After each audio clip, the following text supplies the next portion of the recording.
Welcome to the Salmon Runs YouTube. Enjoy the video. You start by making sure the service and hardware match. This is why you check account status and SIM activity first. Once done, verify the device supports the carrier bands and is unlocked or provisioned. Otherwise, the network won't register. Next, enable cellular data and toggle airplane mode off then on to force a fresh registration. Make sure to set the preferred network type to 4G or 5G in settings. This reduces negotiation time and speeds up initial connection. Now you configure the phone to speak the network's language, so adjust APN entries exactly as the provider specifies. Mismatched APN fields block data entirely.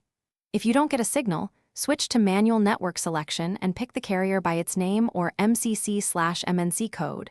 This forces attachment to the right radio. Additionally, accept any carrier settings push and install firmware updates. These often include critical radio fixes. Finally, reboot to apply changes and allow the network to re-register clean. Finish by validating the connection. Run a speed test, place a call, and send SMS/MMS to confirm both voice and data are functional.